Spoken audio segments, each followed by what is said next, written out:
Ethan Clarke had never been fond of flying. Yet here he was, buckled into 17A on a red-eye from New York to Los Angeles, heading home early from a business trip. The presentation had wrapped a day ahead of schedule, and he decided to surprise his wife, Camille. After all, it was their anniversary tomorrow. The cabin lights dimmed as passengers settled in for the 6-hour flight. Ethan flipped through a magazine, trying to calm his nerves, when a flight attendant paused beside him. "Mr. Clarke?" she asked politely. He looked up, startled. "Yes." She hesitated. "I probably shouldn't say this, but I think we need to talk. It's about your wife." The words hit him harder than any turbulence ever could. "What?" he asked, his voice low, bracing. The flight attendant glanced around and leaned closer. "I recognize her. Camille, right? Blonde. Always wears that diamond necklace shaped like a star." Ethan blinked. "Yeah, that's her. I served her and another man on a flight to Miami 2 weeks ago. They were very cozy. I thought maybe it was a mistake, but I just saw a picture of her on your phone when you opened your wallet. I remember the necklace. I'm sorry, but I think you should know." His heart thudded in his chest. "Are you sure?" She nodded, positive. "I remember because I accidentally spilled champagne on her purse." She made a huge scene. The man she was with, he called her baby and kissed her neck. They weren't hiding it. Ethan sat frozen, the roar of the jet engines suddenly muted beneath the noise in his head. Camille had told him she was visiting her sister that weekend, said she needed girl time. He had trusted her completely. The flight attendant touched his arm gently. "I'm sorry. I know it's none of my business. I just thought you deserved to know." The rest of the flight passed in a fog. Ethan couldn't sleep. He stared blankly at the seat in front of him, replaying every excuse Camille had given. Every time she clutched her phone a little too tightly or stepped out of the room to take a call. By the time the plane landed, Ethan had made a decision. The confrontation. The house was quiet when he walked in, early morning light bleeding through the blinds. Camille's suitcase was by the door. She was supposed to be arriving tonight. He heard the shower running upstairs. Without hesitation, he opened her laptop. His hands trembled as he clicked through files and browser tabs. And then he found them, hidden in a locked folder, easily bypassed with her birth date as a password. Photos, dozens. Camille and a man he didn't recognize. On a beach, at dinner, on a hotel balcony, wrapped in each other's arms. Every photo had a timestamp. Every timestamp aligned with a lie. As the shower shut off, Ethan closed the laptop and walked up the stairs, his mind like a storm. She stepped out in a towel, surprised. "Ethan, you're home early." "I could say the same about you," he said, holding up the phone. "Flight from Miami 2 weeks ago, 4A and 4B. Her face drained of color. "You know," he continued, voice shaking but steady, "I never liked flying, but this time it saved me." Camille stared at him, silent. "I hope he was worth it," Ethan said coldly and turned away, letting the door swing shut behind him. Weeks later, Ethan received a letter from the flight attendant. No return address, just a note. "Sometimes the truth flies at 30,000 feet. I'm glad you landed safely." And for the first time in a long while, Ethan smiled.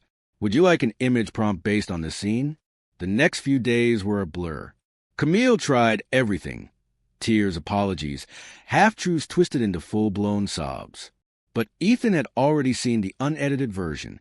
No matter how she dressed it up, the betrayal clung to every word she spoke. He moved out that weekend, leaving her in the house they once called a home. And then came him, the mystery man from the photos. Ethan didn't have a name for him, just a smug face in a Hawaiian shirt and 2 white teeth. But Camille did. His name was Ryan Lake, a self-styled tech entrepreneur with a Tesla, a trust fund, and apparently zero moral compass. One night, a message popped up on Ethan's phone. "Ryan Lake, I know what happened. It's not what you think. Maybe we can talk man to man." Ethan stared at the message. Talk? Man to man? No, but maybe investigate. Ethan had contacts. After years working in corporate cybersecurity, he knew how to dig deeper than most. He ran a quick search on Ryan Lake. Fake company. 3 aliases. A fraud complaint in Florida. 1 warrant. Sealed, but visible enough for Ethan to know the man wasn't just a homewrecker. He was a con artist. And Camille? She wasn't just cheated with. She was being cheated on. Ethan hesitated. Part of him wanted to let it burn. Let her lie in the bed she made with a liar beside her. But another part, the part that had loved her once, wanted to warn her. So he made a choice. Camille met him at a coffee shop, eyes shadowed by sleepless nights and guilt. "I messed up," she said softly. "I know I did. But Ryan, he said he loved me."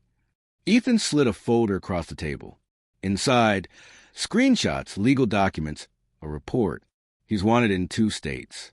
His real name is Devin Lasker. He's used 3 aliases. You weren't the first mark, and you won't be the last. Camille's hands trembled as she flipped through the pages. "No one deserves to be cheated on," Ethan said, standing. "Not even someone who cheated." He paused at the door. "And if you get on another flight with him, don't expect a flight attendant to save you next time." Epilogue, blue skies ahead.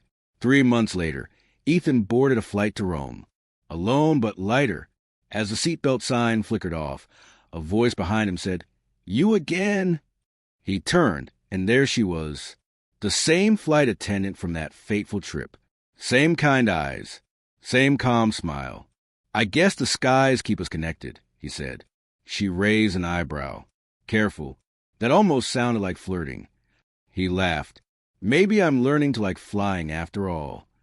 And as the plane soared into the clouds, Ethan finally felt something he hadn't in a long time. The following spring, Ethan stood on a balcony in Florence, Italy, wine glass in hand, warm sun on his face. Below, the Arno River glimmered in the afternoon light, and church bells chimed somewhere in the distance. For the first time in years, he wasn't thinking about betrayal, or lies, or what-ifs. He was thinking about possibility. Beside him, Lily, the flight attendant, laughed as she recounted a chaotic overnight flight to Tokyo involving a panic cat and an opera singer. Her voice was bright, unguarded, full of life. They'd kept in touch. What started as an unlikely moment at 30,000 feet had blossomed into something real, honest, grounded. Ethan wasn't rushing anything. He didn't need to. Sometimes the best journeys didn't begin in airports or plans, but in the ruins of what you thought would last forever. As they clinked glasses, she smiled. "To new skies," she said. He looked at her, heart lighter, and raised his glass. To never ignoring turbulence again. And as laughter floated into the air, Ethan realized something powerful. Some flights crash and burn, but others, they take you home, even if you didn't know you were lost.